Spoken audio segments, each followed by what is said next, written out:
Yo, yo, yo, what's good? Thank you for coming to the House of B.A.R.F. I'm Chanman, and before we get started, I would just like to emphasize that the content that we share on House of B.A.R.F. is for informational and entertainment purposes only.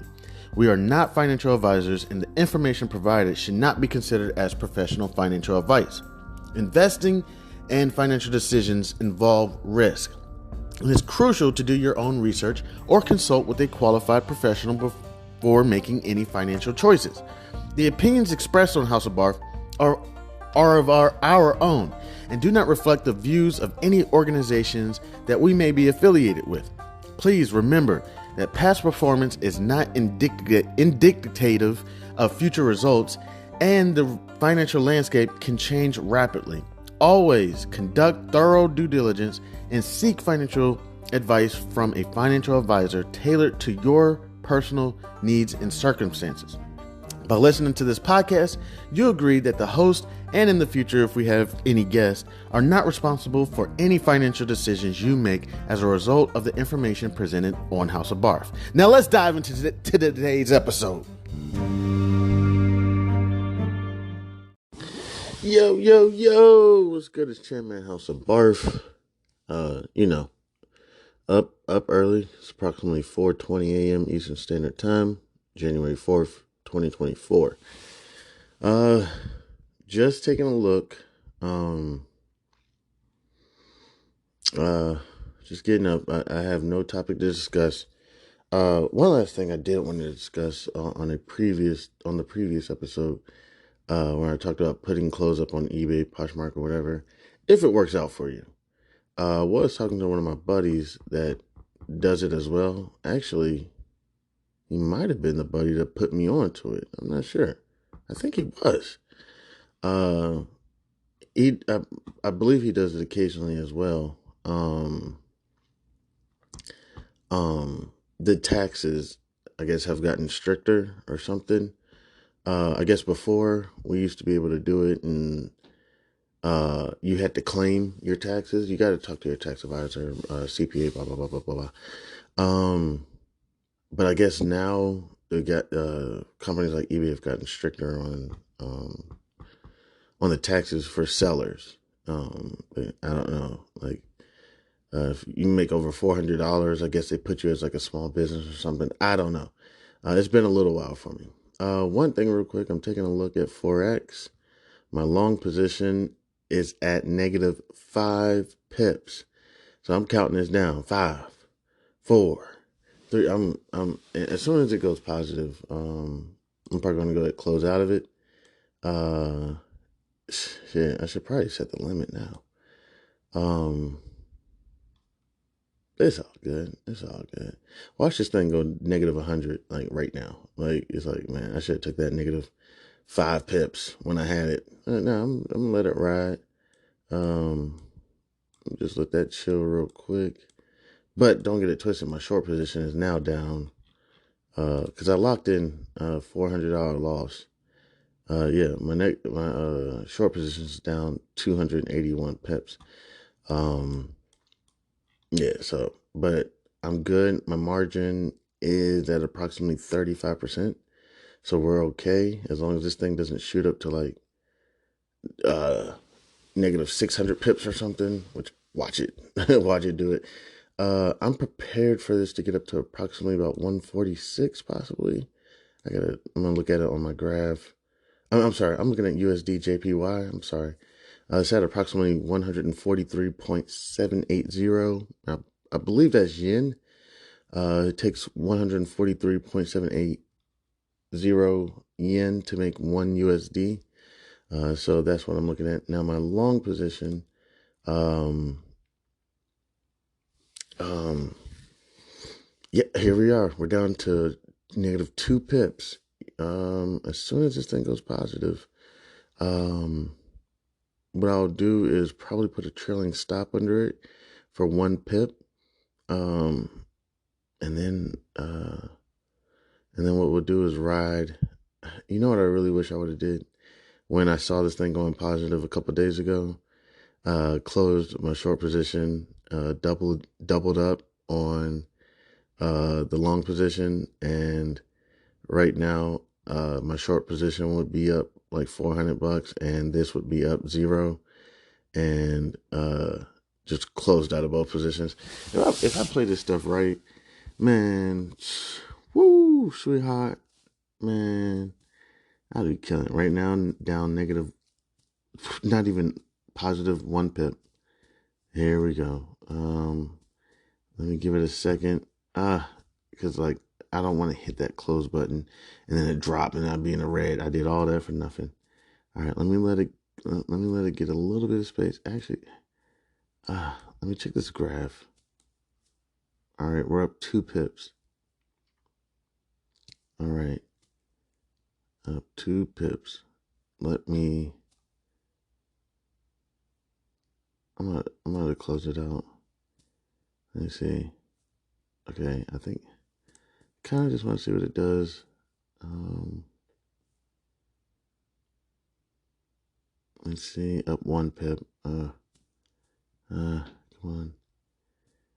Let me see. Let me pull up my graph, my chart real quick. I'm looking at a chart, but I have like my own personal charts I like to use. That really help me out. They kind of give. I have different charts that I use.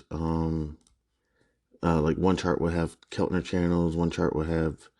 What does this chart have? This chart has. Let me see. I gotta expand it. Come on. How do I maximize? Thank you. This one that I'm looking at right now has moving exponentials. I have a 89 and a 55, a 34, 21. I usually have a 9, but I guess I don't have a 9 on this. So it's 21, 34, 55, 89 on this one. So I have different that I like to use. Okay. Oh, wait a minute. This thing may have some room to grow. Give me a second. Let me remove my oh shit. This thing may have some room to grow. All right, and then I go to another chart. This has pivot points and whatnot. Close all this extra shit. Besides Japan, I know there was an earthquake. I just want to say sorry to any of the families, and I hope you are okay out there. There was an earthquake, I believe, that killed a few people. And I just want to say I'm sorry. There's been a few. I'm not sure. There was a couple other incidents that happened out there. We'll if you give me a second, we'll look it up. Did something happen in Tokyo? I gotta do my research.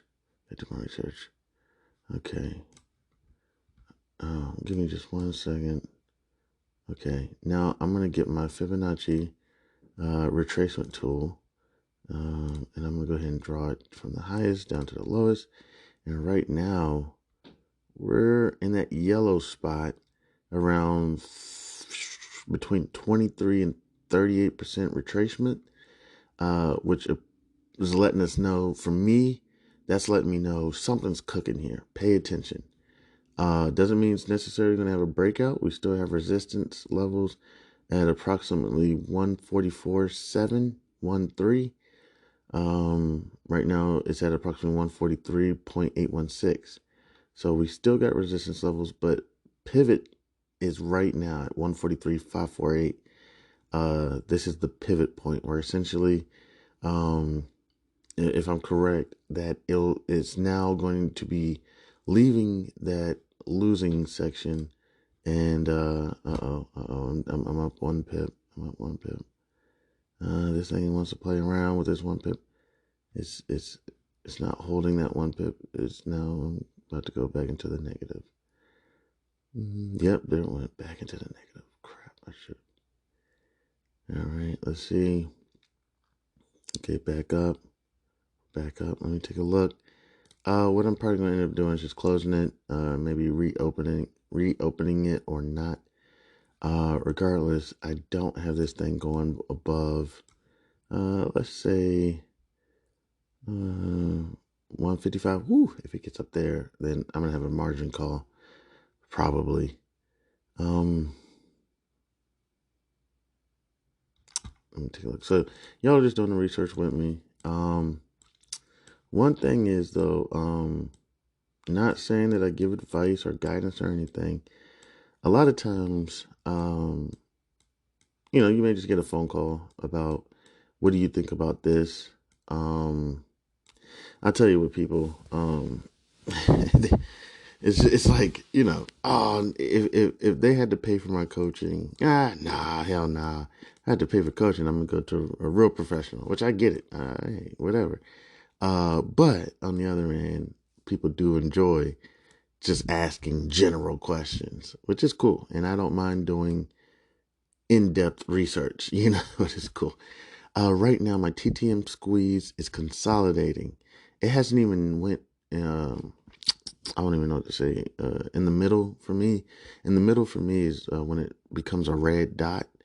That lets me know that it's consolidated. It's squeezed. When it's I don't know, when it's on the bottom, the red means there's a lot of activity. The yellow means that it's starting to consolidate from the the oversold territory.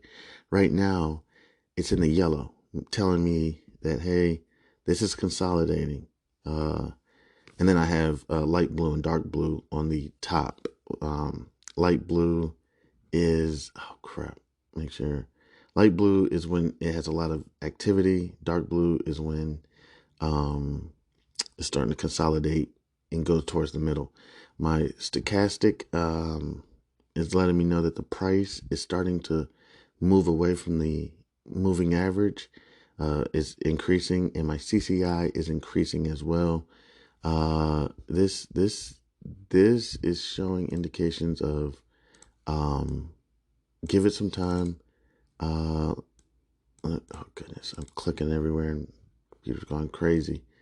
I'm trying to zoom in on the candlesticks that I want to see. Goodness, come on.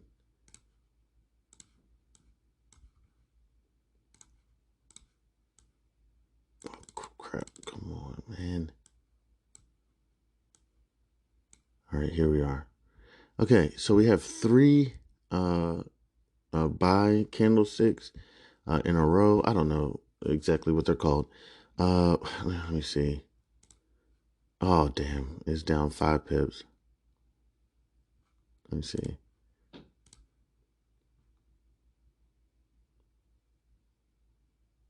Yeah, it's coming down. Okay, we're going to give that some time. Let me see.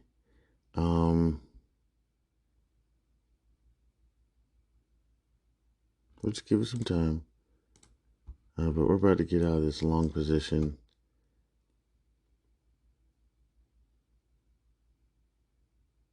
Okay, let me go back to the chart. We have that. What I was going to look up, because we have those three buy. I forget what they call it. Is it crows or something? I don't know. What is it called when you have three candlesticks in a row? According to Investopedia, the black crow pattern consists of 3 consecutive long-bodied candlesticks that have opened within the real body of the previous candle and closed lower than the previous candle. Often, traders use this indicator in conjunction with other technical indicators or chart patterns as confirmation of a reversal. Okay, that's the reversal, but essentially we have a triple candlestick. Now what I have to they call, is it the 3 white soldiers or something like that? Those are the bullish ones. Now what I have to keep an eye for out, I believe, is the evening star, essentially, when the buy orders really don't hold. I'm not sure. I'm not sure. So the thing would be is, okay, what's going on? I understand what Forex, everybody is like technical analysis. It's like, oh gosh, if I hear one more technical analysis tool that you just found on the internet, I'm serious. I'm gonna throw my computer. what is going on, So that's what I like to try to find out. Let me pull up some news. Something just came out approximately at 4:23 a.m. Cosmos, the internet blockchain. Cosmos is an ever-expanding ecosystem of interpretable and sovereign blockchain apps and services built for decentralized future. Okay, I'm not sure that has much to do with USD JPY. Atom USD. I don't even know what Atom is. Prices pared some of its gains after jumping more than 90%. It hit a high of $12.60 and is currently trading around $9.91. The pair is holding above the short-term 21 and 55-day EMA, average moving something, estimated moving average, whatever, and above the long-term moving average of 200. Okay, let me check my moving averages real quick. My 9-day is and 20-day are best friends right now. Let me go back to my where did it go? There it went, right there. Okay, down, no pips. Okay, I'm right at zero.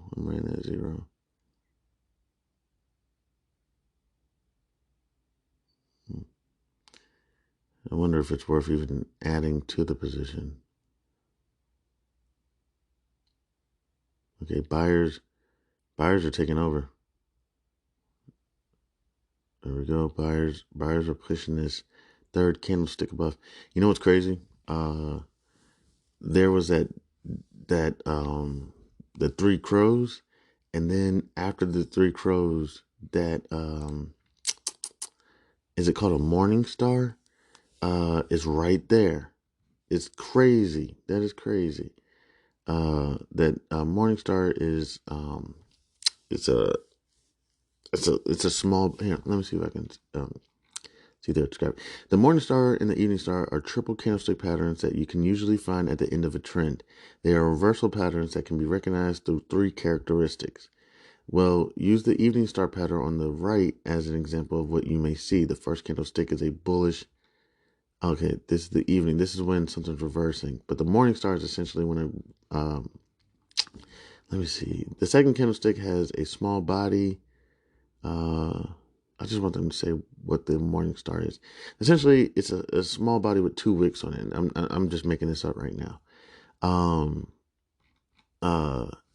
it's a reversal pattern. It's a downtrend. It's a signal of like a reversal and a downtrend. So I'm looking at the chart right now, and there's three crows. It was three, downward, and then there was that morning star right there. I mean, literally, it can't look any better than it. Like, it looks fake.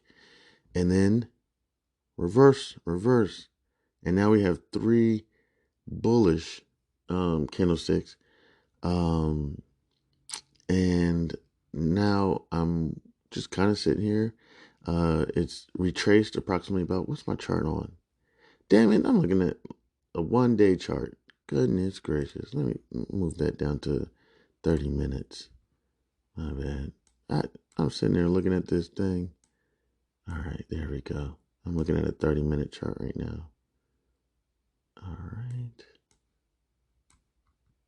right. The chart couldn't look any faker. Ugh. All right. So now the 30-minute chart is showing me something else. Okay.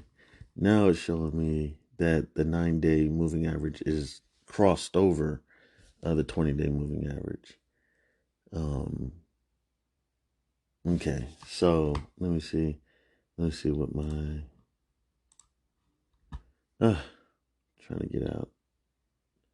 I mean, if I gotta take a small loss, I should have put like a limit order in or something.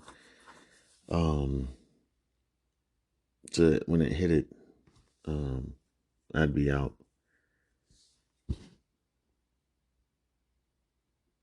Just try, but it's okay. It's okay.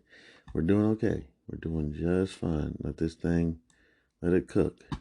Gotta let it cook.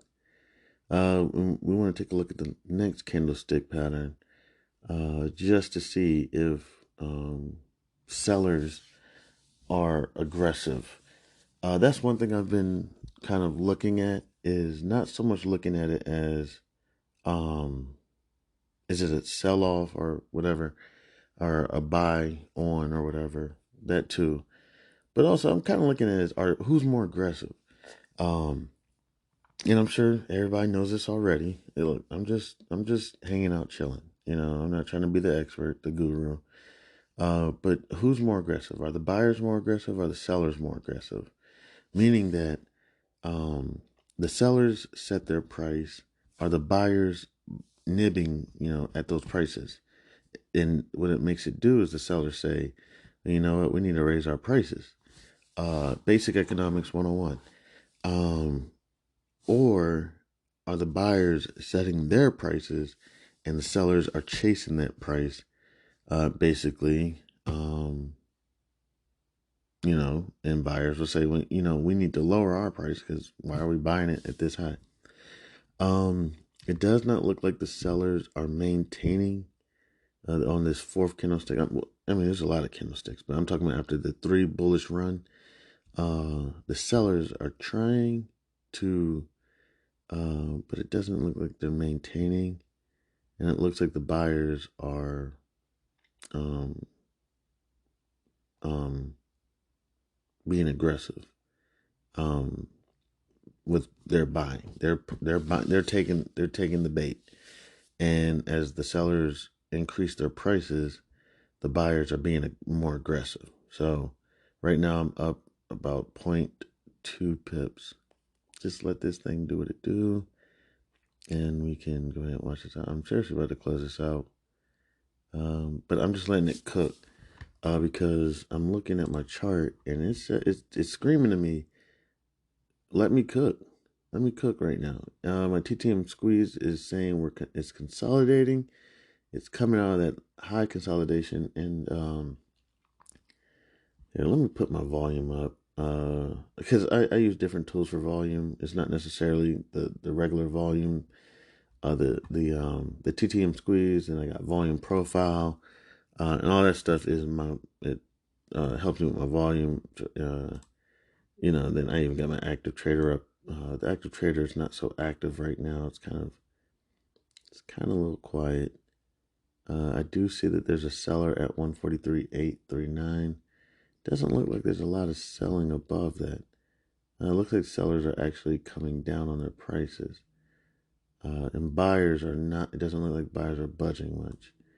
So, kind of looks like we're at a standstill right now. This 143.80821.823.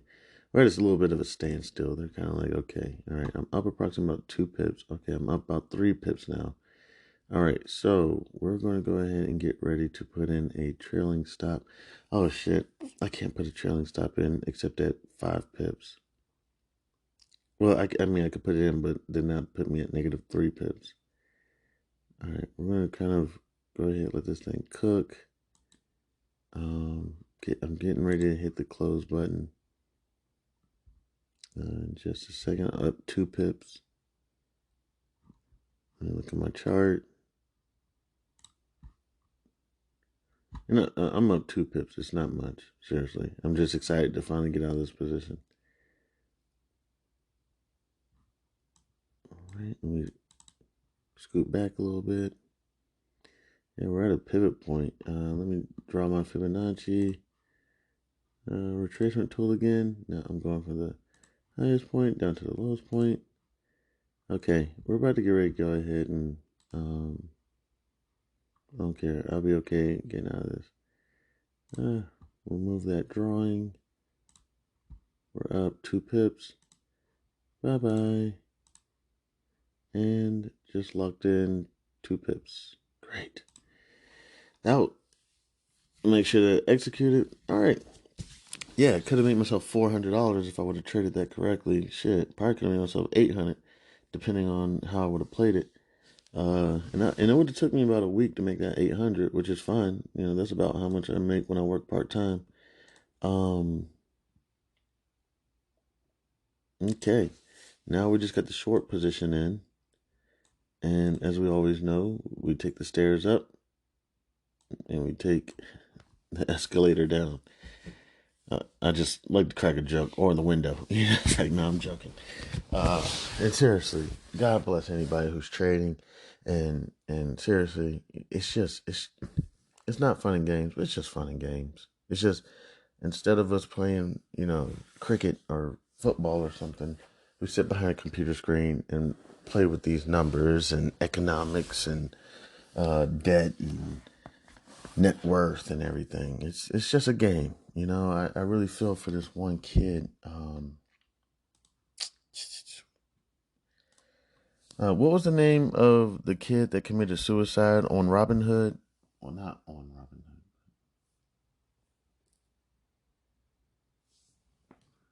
Robinhood. Let me see, what was it? My bad. He didn't commit suicide on Robinhood, but let me see real quick. What was the name of the kid that committed suicide on Robinhood? According to CNBC, Robinhood was sued Monday for wrongful death by the family of Alex Kearns, a 20-year-old customer who took his life last summer. Kearns committed suicide in June after thinking he had a negative $730,165 cash balance on Robinhood. Whew, man. And sometimes I really wish that sometimes you really wish that you could just be there for people. I've been there. If I'm correct, what happened to him, if you ever log in, like if I log in right now to on my brokerage account, yeah, let me see. I'm gonna literally do it right now. If you ever log in at times like this, um it right now it says the page is currently unavailable or may only be viewed after logging in. We apologize for the inconvenience. Okay, so so it says I need to really log in. Let me see. Let me see. But that's what happens. Let me see real quick. Let me try to fully log in. Um, and it happens. If you log into your brokerage account right now, I've seen it. I've seen it. And you know what? I ain't gonna lie. The first time, it got me. It got me. I think I called my dad. I'm not sure. I can't remember. And was like, oh, see, well, it came up right now, but trust me, I've seen it. And I'm like, hey, Dad, my profile's it says 000. I don't know what I did wrong, and it's like, oh, it's maintenance. And it's some scary shit, you know. Um, Trust me, you'll see it. Negative 400,000. I've seen it. Seen it. Now I see it and I'm cool. It does still kind of, jolt me. Like, ooh, what if in the morning time, um, it's just left like that and they don't fix it, you know?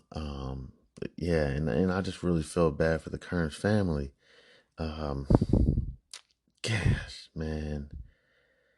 Uh, just having to wake up over, people don't really realize how priceless, a baby is. What is it? Tupac said it. Crap. It ain't hard to make one, uh, but it's easy to take one. Something like that. Man, $730,000 loss ain't shit. Okay. Well, I'm talking about compared to my baby. Look, we'll get it handled. We'll go to arbitration. We'll go to mediation. Shit. If we got to, we'll go to the U.S. Supreme Court. You know,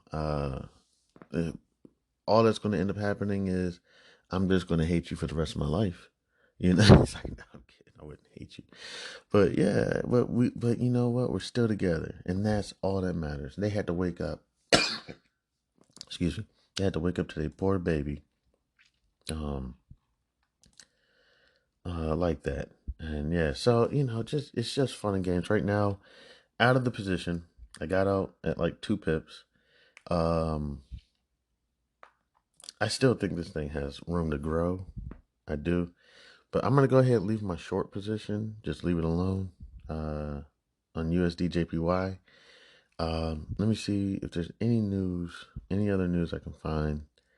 Um, Let me just type in Tokyo. Uh, Tokyo, capital of Japan. What happened recently? Was there a plane crash? Okay, here we go. Japanese Airlines pilots in Tokyo plane crash had to be told a fire. Okay, this is not okay. This is crazy. That looks insane. They showed an image of. Oh my gosh, that is crazy. That, however, I don't think is the story I was looking for. Um, there was an earthquake or something, and I want to say killed approximately about 4 people. Um, it's telling me right now if I would leave from DC right now, it could take me 14 hours and 20 minutes to get to Tokyo. That's not bad. That's not bad. I used to road trip all the time. That's I'd be in the Midwest, 14 hours. Yeah, so that's not bad to be able to get all the way across the world. 14 hours. That's not bad.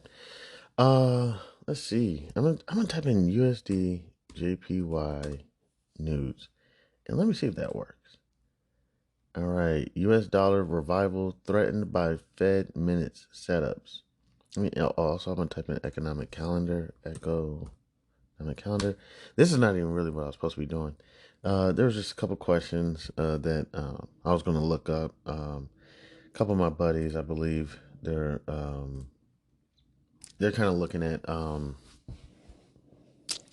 like ETF shopping, and I just wanted to do some research. Even myself, because seriously, it does get to you kind of with all the watch list, and I got about 4 watch lists. 1, 2, 3, 4, 5, 6.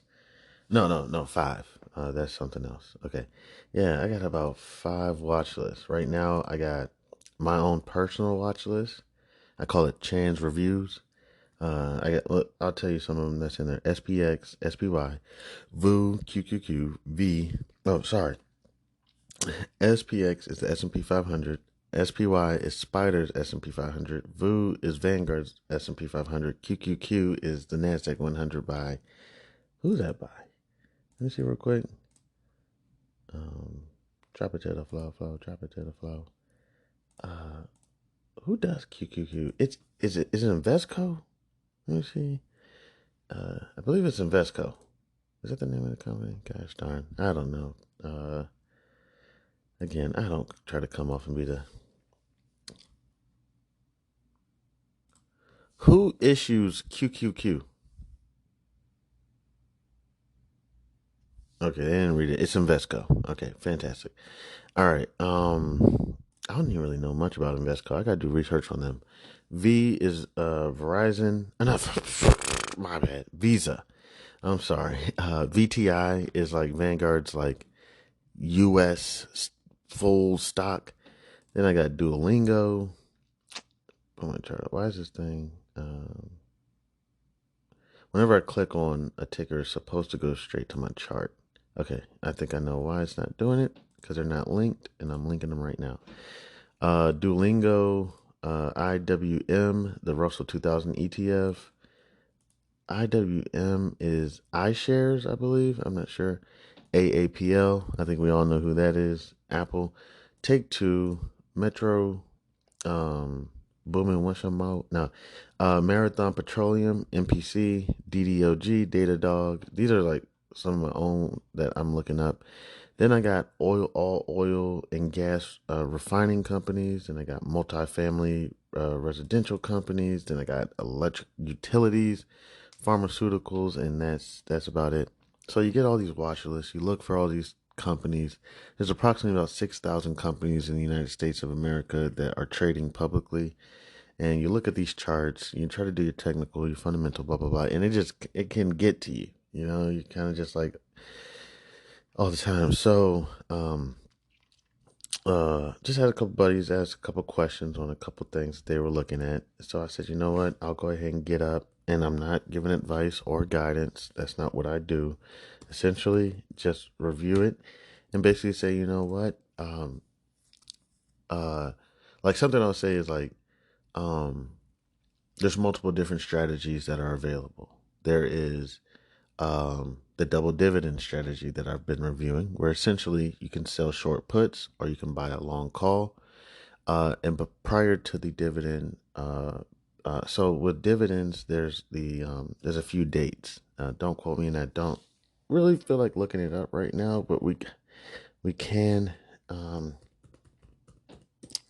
we can look it up. But essentially, there's the ex dividend date. Essentially, if you're not in the stock by this date, um, X, if I'm correct, is Latin for without. So you are without the dividend on this date. Then a couple days later is going to be your record date. That's going to be the date that the company, I can't remember who it is. I want to say it's the transfer agent that handles dividends. Um, I can't remember. I think it's the transfer agent. Uh, yeah, because I believe they transfer ownership from or something like that. So if I'm correct, we'll look this all up in a little bit. That's the transfer agent who handles dividends. So essentially, on the record date, if I'm correct, the transfer agent locks in, records who was in prior to the ex dividend date. If I'm correct, don't quote me. And then after the record date, if I'm correct, I don't know if there's another date. Um, would be the dividend payout date. I want to make sure there's no other dates in between the record date and the dividend payout date. But then the dividend payout date is actually the date that you receive your dividend. So what you would do is you buy a long call um, prior to the ex dividend date, and you can play around with short calls if you have eligibility. I don't have eligibility right now, so I wouldn't be able to sell a call on a long call, even if it was way in the money. Um, I just don't have the eligibility. But if you have eligibility, you can sell short calls on your long call or long calls, and then prior to the ex dividend date, you exercise your long call. And these are just strategies. This is not advice or anything. You you exercise your long call and you actually get the actual position, and then you so that first part was essentially a poor man's covered call, if I believe that's what it's called. That's how I was kind of taught by Invest with Henry on YouTube. It's essentially a poor man's covered call, and then you exercise the contract prior to the ex dividend date. You get in on the record date. While you exercised it, you still selling. You can still sell calls, and then when you get on the record date, then you sell like a at the money short call. If you're good, if you're okay with it, and then you get out of the position, and you close the whole position. And then you have short puts. I believe again. Right now, I'm in the School of Investment Henry. Another thing you can do is sell. Let me see. What would it be? You would sell. Is it out in the money puts? And essentially, you're going to get your ass assigned. And then you get assigned before the ex dividend date. Now that you don't have control over. Trust me. I've sold some out of the money. Let me think. Yeah, in the money put is when strike price is above market price. Oh, crap. Sometimes I get confused. I start losing my mind. In the money call is when market price is above strike price. Okay, market price is above strike price. So, and in the money put is when market price is below strike price. So, you would take, you would sell essentially it out of the money or at the money, out of the money put, hoping to get assigned before ex dividend date. And then when you get assigned, It's the same difference. Now, once you get assigned, now you're selling short calls. You get in before the ex-dividend date. Now you're in at the record date, and now you sell at the money, or whatever, short calls. I guess out of the money, short calls, at the money, out of the money, and then you close the whole position. If I'm correct, don't quote me. So that's just one strategy.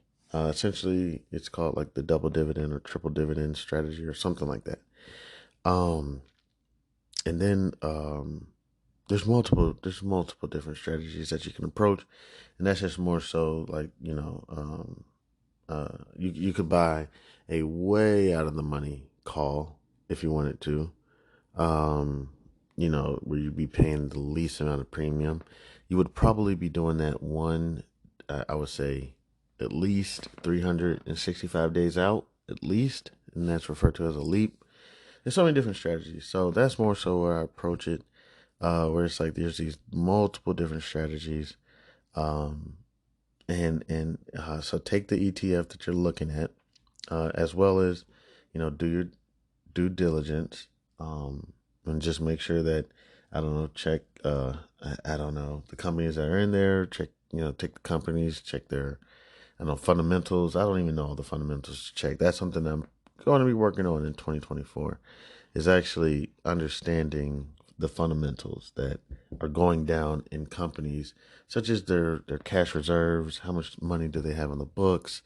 How much money, I don't know, liabilities, or how much are they making quarterly or yearly, month on month, or whatever, year on year. Really start trying to crack down on the fundamentals. Really trying to understand, what are these companies doing. I understand the fundamentals a little bit, but I'm nowhere near where I should be. Okay, so also, what are a couple of the stocks that I'm about to be doing some research on? Just trying to understand a little bit. That's gonna be something we're gonna work on come 2024. Fundamental analysis. I want to really understand the business. It's not hard to understand business at all. I mean, corporate business, probably. Yes, definitely. But like, when it comes down to it, it's a marketplace. You know what I'm saying? It's buying, selling, it's revenues, it's expenses, it's liabilities, it's assets. And then you just pretty much get down into the nitty gritty of, how is this company reporting their assets? How are they reporting their liabilities? How are they saving money? Are they moving all their assets to, I don't know, office expenses, and then depreciating the office expenses so they don't show any capital at the end of the year? Whatever. I don't know how these companies do what they do. They're amazing. Their accounting department is amazing. A lot of times people will crack jokes that Apple and Amazon and all these companies are not really great book companies or technology companies. They're really great accounting companies, or they're really good tax companies.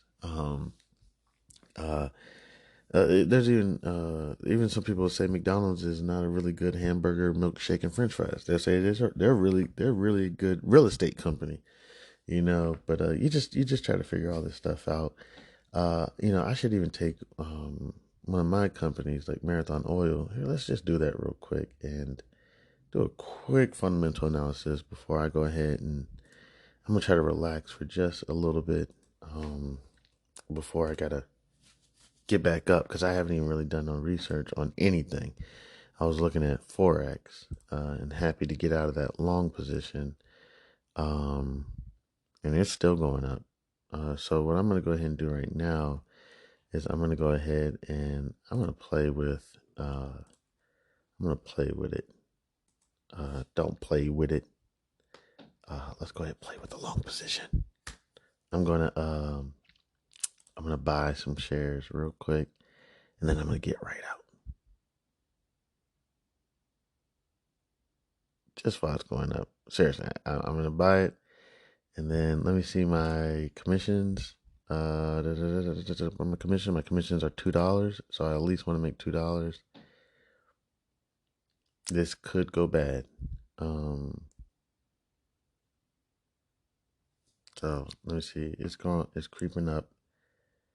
I don't want to lose all that money I just made. I didn't even make much. I made like $2-3. But yeah.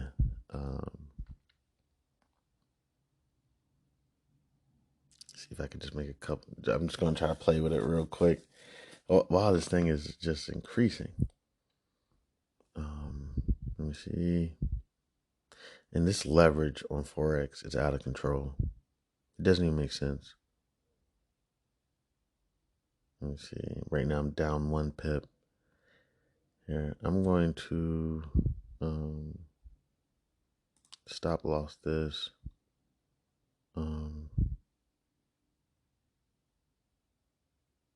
Or take profit at like 2 pips. If it makes 2 pips, go ahead, take profit. Oh shit, this thing's reversing. Of course, I should have just left it alone.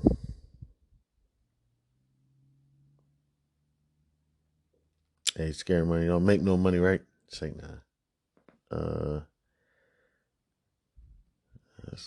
Let's see. All right. Let me. Oh gosh, I did so well, and then I said, let me play with it. All right, let me give it some time. This thing is now down 5 pips, 6 pips. All right, just give it some time.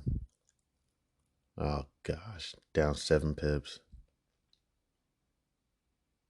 But it does still appear that the buyers are still aggressive. Okay, down 6, 7 pips. Oh, come on. All right, I'm gonna leave that alone for a second. I was essentially just gonna go into the whole take a dollar here, take a dollar until it eventually turned around. At some point, it has to turn around. All right, so let me just take one of my companies real quick and just try to do a quick fundamental analysis, very quick, and try to just understand fundamental analysis real quick before we get out of here. But that's just something I'm gonna be working on. Just looking at a couple companies. Oh, I didn't tell you a couple of companies I'm gonna be looking at. The companies I'm going to be taking a quick look at, and not essentially companies. One of them is SPX. It's the S&P 500. You can't actually own it, but just more so, what's the approach with it? Zoom Communications. Recently, Zoom appears to hit like some low lows, and we're just going to take a look at that. PDD. Is the company that owns Temu. Temu has just been going crazy. It's like the place where everybody's shopping. I know everybody says they're probably a conspiracy. They're gonna steal all of our information. So you just want to be very careful with that. Let me go back to Forex. Down 7 pips. Okay. I just want to see what these buyers are gonna do. Down 8 pips.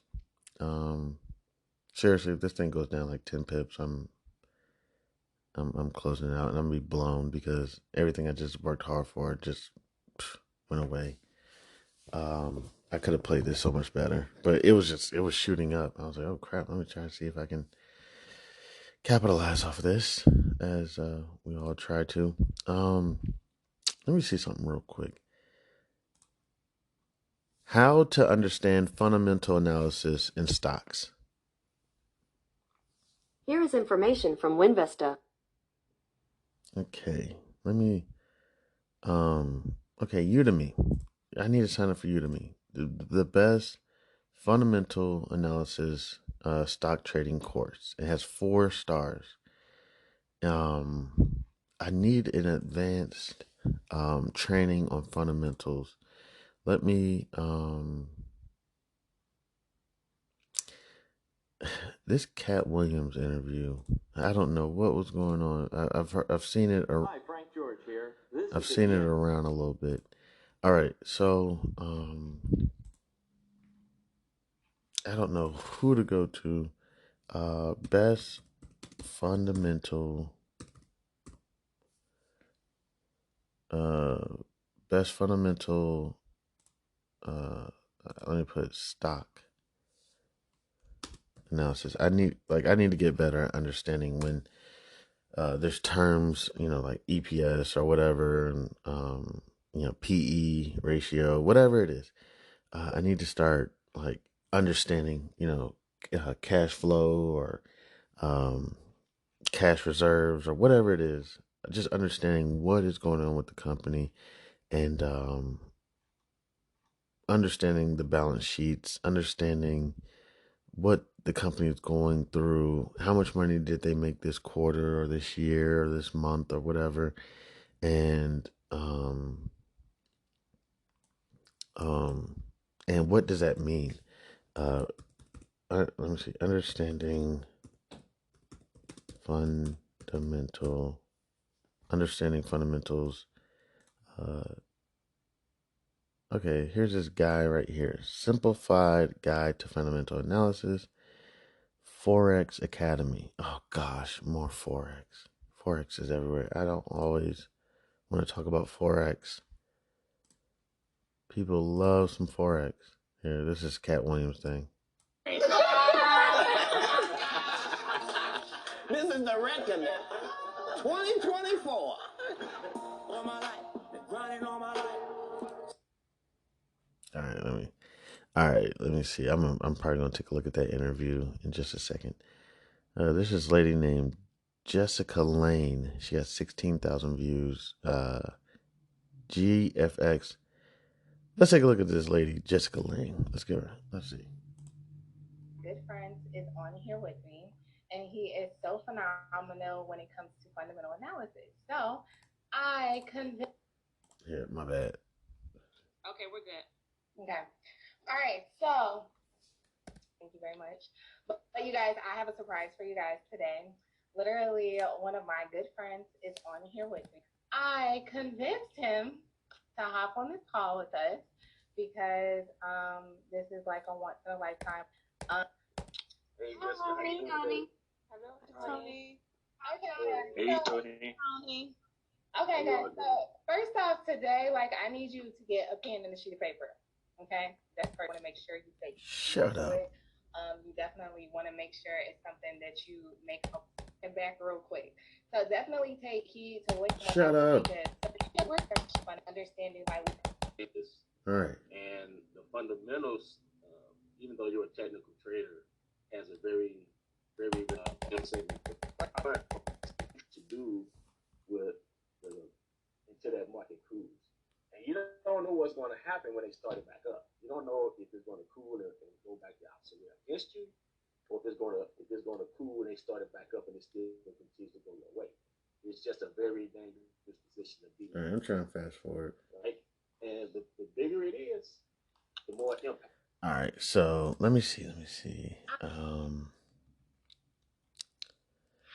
What are the key fundamentals for Forex? Why is everybody trading Forex? I mean, I get it. Forex, you can make yourself a good amount of money.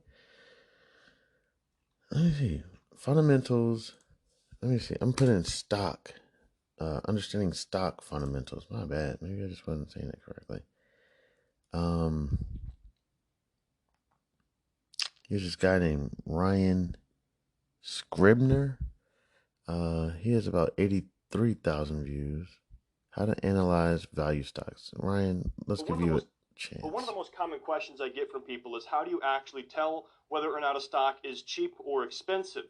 And we're going to cover all of that going through fundamental stock analysis, but I want to start with just some of the very basics of this and talk about what is fundamental stock analysis and why should you care as an investor. So when it comes to investing in the stock market, there are typically two strategies that people follow. One is technical analysis, and that is used more for short-term trading, day trading, and swing trading. And then fundamental stock analysis is used more for investing, long-term investing. So when people are trading stocks, they're looking for stocks that have volatility. They're looking to track the price movements, look at things like volume and different technical indicators like simple moving averages. And if you guys want to learn more about technical stock analysis, what I might do is bring on an expert. The reason why people use fundamental stock analysis is a way for them to determine the actual underlying value of an asset. So basically, this is what I look at. Fundamental stock analysis is used to determine the financial health of a company. Is this company in good financial health? Do they have good coverage of their debt? Are they generating a lot of free cash flow? Or is this company in poor financial health where they're burdened with debt, they have more debt than they do have assets, and maybe they're losing money or they're not making much money at all? It's a way to determine the financial health of this company. Now, technical stock analysis, on the other hand, is to determine where is this company heading in the long term. Are they going to good places or are they going to bad places? Short term, what is that price likely going to do? Looking at things like support and resistance areas. I think I'm on the right track. And not saying I'm going to use this Ryan guy, but I'm on the right track. I mean, I'm probably going to finish the rest of this video. It sounds like he's on the path I'm trying to get to with this fundamental. The technical analysis can definitely work on. Been working on it. Probably 2023 was probably technical analysis. 2024 work on the fundamental analysis. Then I'm also going to work on like the sentimental, the quantitative, qualitative analysis, all of blah blah blah blah blah, all that stuff. I'm going to work on all that stuff. So those are a few stocks that I'm gonna be taking a look at. Be looking at Zoom. The S&P 500 as a whole, PDD, which is the company that owns Temu. It seems like Temu is, I know it probably already missed out on the wave, but taking a look at Temu, other companies will probably be Boeing and NVIDIA as well. These seem Boeing took a lick yesterday. Basically got downgraded by somebody. Here, let me see. Give me a second. Let me,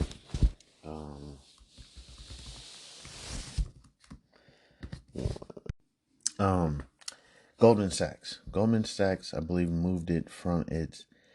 Let me see. It was on January 2nd. Boeing shares are trading lower after Goldman Sachs removed the stock from its conviction list. Now, I read the article. Let me see. The Goldman Sachs analyst Noah Popanak took shares of the commercial aerospace giant off his conviction list, but he still rates Boeing stock as a buy. So it's just not. As here, even the next sentence says it. His rating went from conviction buy to just regular old buy. So it's not that the company's over or that these analysts are like, no, Boeing's over, because Boeing went on a spurt from approximately October to now. So they're probably just saying like, hey, if they're looking at the same technical analysis that I'm looking at, it basically reached take profit zone. And they're probably just saying like, hey, it's probably time by technical analysis for it to come down. So just taking a look at that, is it a good opportunity to buy or sell, or what should go on, what option strategy could be used in this situation, just different ways to approach it. Let me go ahead and get ready to take a look at this Forex, see if what I did was completely stupid. Okay, I'm down 3 pips. I'm down 4 pips. Okay, down 3 pips. As soon as this thing goes positive, I'm going to go ahead and close it out. It was fun. But this leverage on Forex is absolutely okay. I'm going to tell you what the leverage is, and I'm scared to tell people because I'm worried that they're going to go out there and fucking do it, and we're going to have a situation on our hands. You can order up to 50-to-1 leverage. I'm out of here. That's ridiculous. I don't even want to tell anybody that. I'm not the guru. I'm not the protector of the world or anything. You do what you want to do with your life. But please use caution, and that's just insane. If I'm correct, for every $1, you can get $50. That's worse than the banks. I think the banks are 10-to-1 ratio. That's ridiculous. All right, so I'm down approximately about 4 pips. Looks like the buyers are still being aggressive on this, so I'm just going to go ahead and let this ride. All right, well, I'm going to go ahead and get ready to get up out of here. Thank you all so much for stopping by. God bless. Y'all take it easy. If you got some family, I don't know how many wars are going on in the world right now. Let's see real quick. I'm just going to ask, how many wars are going on around the world completely? The list of ongoing armed conflicts. Let me see. That was Wikipedia. Countries at war at 2024 World Population Review. Because what happens a lot, if I could say this, I'm sorry to say this, a lot of the times the Caucasian wars get all the attention, and then the Black wars get no attention. Because there could literally be a war going on right now in the Congo and nobody cares. All you hear is Russia, Ukraine, Israel, Gaza. You know what I'm saying? Let's look real quick. Russia, Ukraine. Let me see. Crap. Let me see. That's not it. Is it Yemen? Mexico has a drug war going on. Ethiopia, Eritrea. Looks like they got a war going on since 2022. The tension. Let me see. I'm just moving fast forward. But there's a list of like, if I look at this list, Syria, Pakistan, Israel, Iraq, South Sudan, India, Afghanistan. It looks like is this a list of the amount of countries are in a war currently, or at least since like 2022, something like that.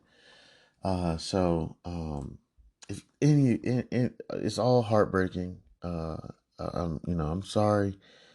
We can, we can try to make each other feel better. Somehow just smile and try to figure out what we're going to do moving forward. I don't know what to say about it, but God bless. I love you. I love y'all. Y'all have a wonderful day. I'll be back in probably a few hours. Around market opening. Y'all have a wonderful day. If I don't come back, or if y'all don't come back.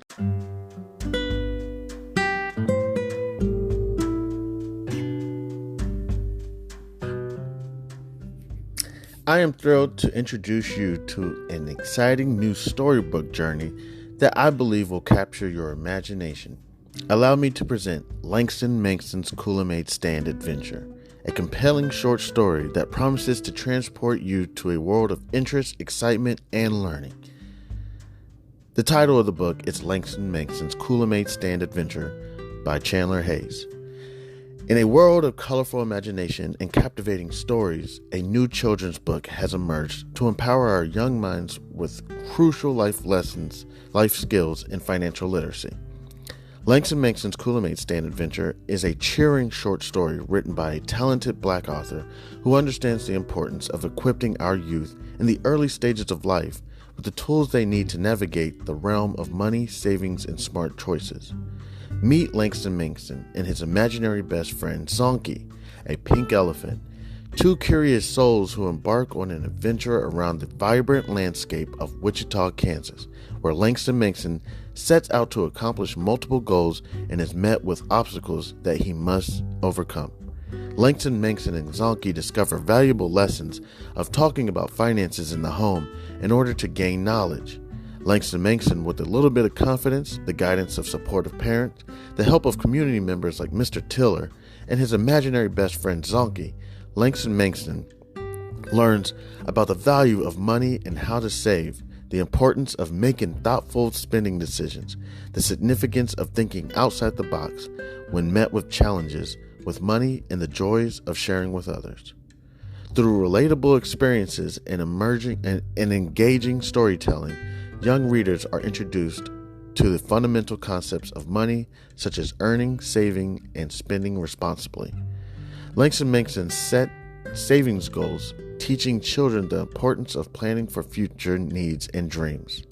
The book celebrates diversity and the different perspectives on money, shedding light on its role in different people's lives.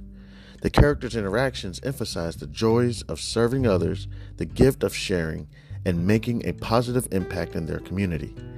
The pages of Langston Manxon's Kool-Aid Stand Adventure come to life with vibrant illustrations. The colorful and imaginative visuals not only captivate young readers, but also enhance their understanding of complex financial concepts. Langston Manxon's Kool-Aid Stand Adventure is coming soon to bookstores and online realtors.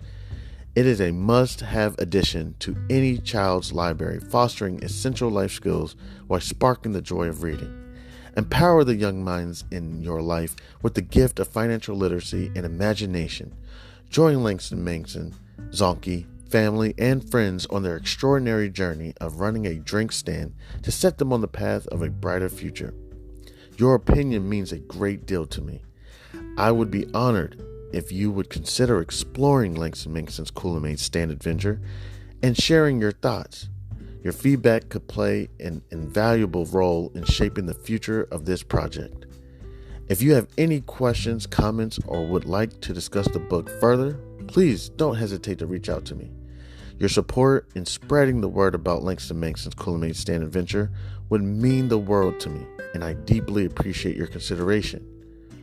I am a passionate advocate for financial literacy. Me, Chandler Hayes, and am excited to join the community of storytellers with a background in finances. I am driven to inspire children to embark on their own adventures of learning and discovery through the power of literature. Langston Manxon's Cooler Stand Adventure is a heartfelt endeavor to promote financial literacy in a fun and accessible way. As a Black author, I'm committed to providing children of all backgrounds with the tools for success, and I am proud to contribute to a more financially informed generation. Thank you for taking the time to explore this advertisement, and I look forward to the possibility of sharing this extraordinary literature adventure with you. Please feel free to contact me. You can reach me at the email c287gph@gmail.com. All right, thank you. Warmest regards. Have a great day. God bless.